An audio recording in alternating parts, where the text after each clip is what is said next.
Kemudian kita review lagi, kita ulang kembali. Makanan yang thayyib itu seperti apa? Ya, makanan yang thayyib. Tadi ya ayuhanas kulu mimma fil ardi halalan thayyiban. Wahai manusia, makanlah yang ada di bumi ini yang halal lagi baik, yang halal lagi thayyib. Nah, thayyib itu menurut pendekatan kedokteran yang namanya dikatakan makanan thayyib harus minimal memenuhi 5 faktor. Ya, yang pertama memenuhi kecukupan nutrisi sel, sehingga sel tubuh ini berkembang dan tumbuh dengan baik. Nah, di sel ini di tubuh kita itu ada sekitar 60 sampai 100 triliun. 60 sampai 100 triliun sel yang ada di tubuh kita. Dan semua sel itu harus mendapatkan ya nutrisi yang baik. Ini makna makanan yang thayyib.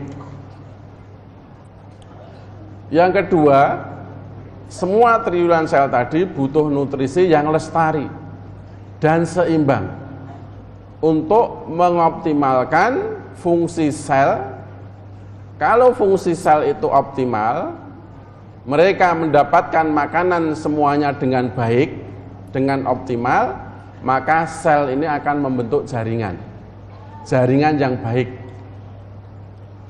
Nah, jaringan ini akan membentuk organ yang baik juga. Ginjal kita baik, liver kita sehat, ya, jantung kita sehat, limpa, spleen, lambung kita sehat, paru-paru kita sehat. Kalau selnya baik, jaringannya baik, dan organnya baik. Nah, organ yang baik akan membentuk sistem tubuh ini yang sempurna pula. Ini bekerja dengan optimal, bekerja dengan ya maksimal. Kemudian Bapak, Ibu, dan saudara semuanya yang kami hormati, yang ketiga, makanan yang thayyib itu harus memenuhi, bisa mencegah dan memerangi berbagai penyakit. Ya, dari makanan kita bisa jadi obat. Karena memang memerangi berbagai penyakit. Dari makanan kita bisa mencegah daripada penyakit. Mencegah dan memerangi berbagai penyakit. Kemudian makna makanan yang thayyib itu menyediakan kecukupan energi, ya, menyediakan kecukupan energi. Jadi kita bisa bekerja, bisa beraktivitas dengan baik, ya, sigap, ya, kreatif, ya, kemudian ya sifat-sifat yang baik semuanya. Satset, dasdes. Nah, itu artinya memberikan kecukupan energi yang optimal. Kemudian yang kelima, membuat berat badan jadi ideal. Nah, ini makna makanan yang thayyib. Kemudian Bapak, Ibu, dan saudara semuanya, kemarin sudah kita bahas ya, makanan adalah obat. Makan adalah obat. Food is medicine. You are what you eat.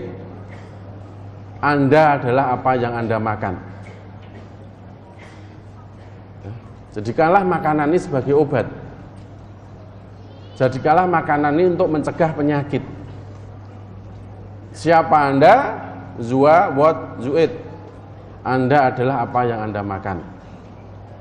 Makanya makanan yang baik itu harus high fiber. Seperti kemarin yang kita jelaskan, harus bisa memenuhi 5J. Jam makan, jumlah makan, jenis makanan, jurus memasak, dan jitu mengunyah. Nah, 5J. Nah, ini harus terpenuhi. Kemudian Bapak, Ibu, dan semuanya, ini tidak kita ulang kembali, kita yang kedua, menginjak yang kedua, yaitu ya move on, aktif bergerak. 5M yang menyebabkan, yang menjadikan kita sehat. Yang pertama adalah menjaga mulut, mood. Yang kedua adalah move on. Move on itu apa? Aktif bergerak. Move on itu kan bahasa-bahasa gaul sekarang ya, anak-anak generasi Z. Tapi kita juga tidak ketinggalan ya, karena terus berkembang. Aktif bergerak. Nah, ini kita harus olahraga.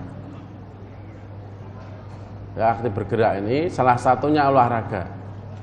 Olahraga yang baik minimal harus memenuhi 4 faktor.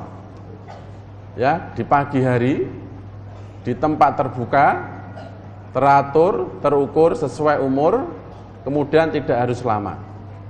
Mengapa pagi hari? Karena pagi hari itu kandungan oksigennya masih tinggi. Ya, kandungan oksigennya masih tinggi. Karena ya pagi hari itu ya polusi udara minimal.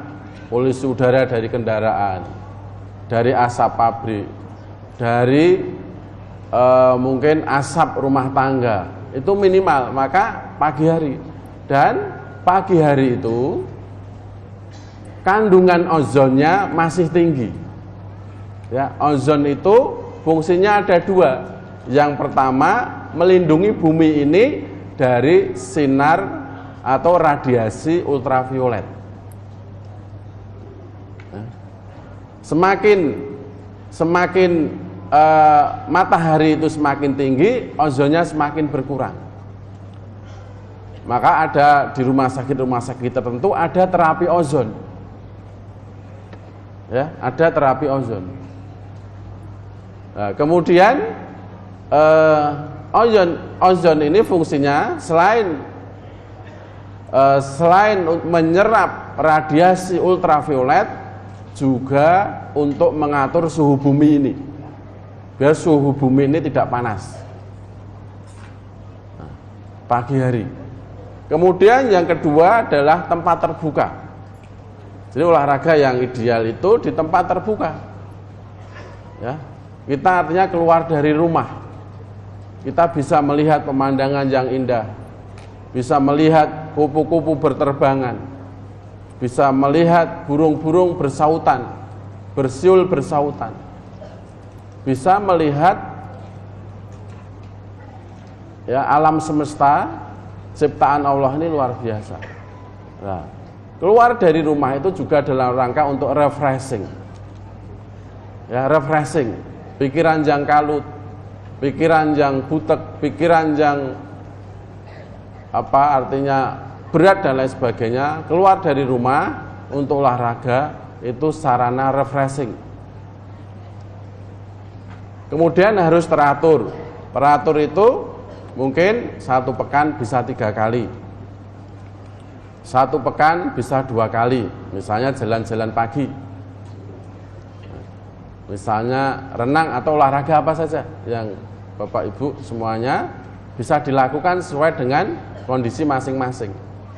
Terukur itu artinya kalau kita olahraga itu ya minimal mungkin 30 menit atau 40 menit, itu terukur dan sesuai umur.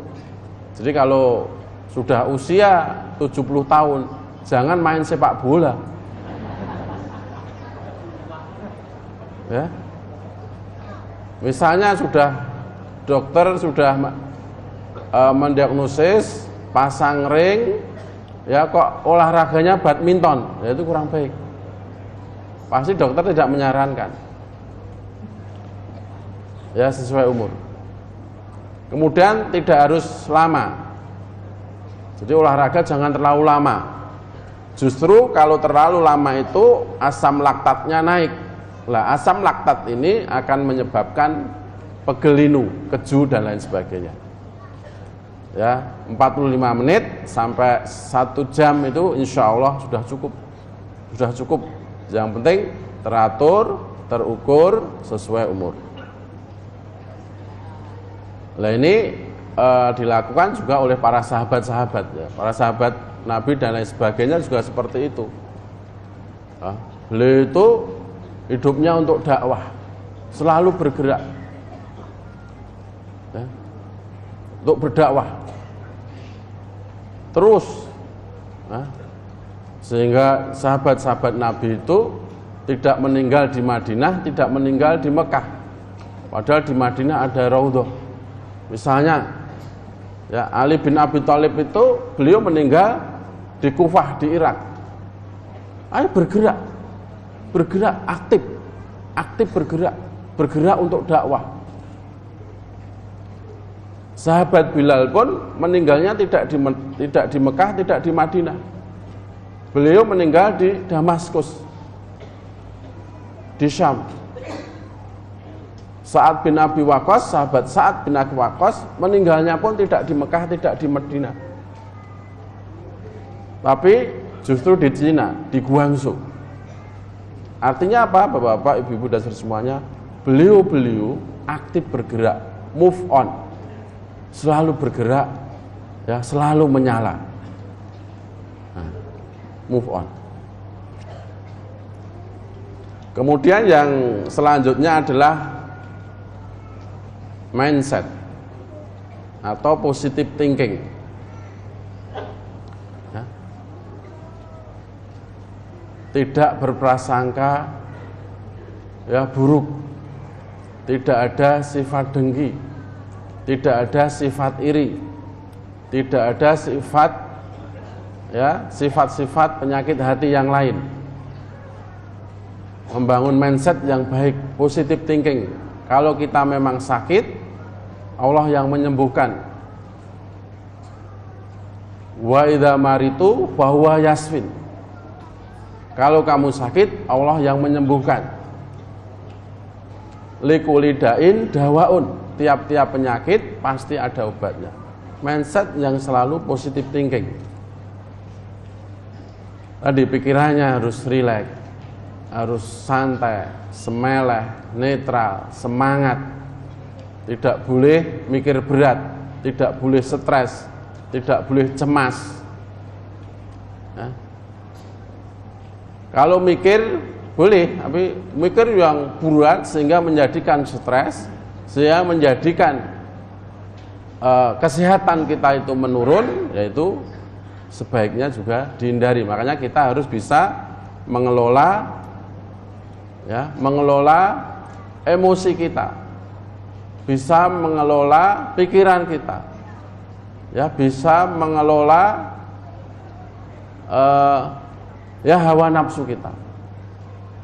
Nah, jadi sifat-sifat yang sabar atau pemaaf ya, sering kita sampaikan, ya, sering disampaikan oleh Al-Ustadz ya, di dalam surat Al-Imran ayat 134 ini, insyaallah Bapak Ibu semuanya sudah hafal, bahkan sudah ngelotok ya.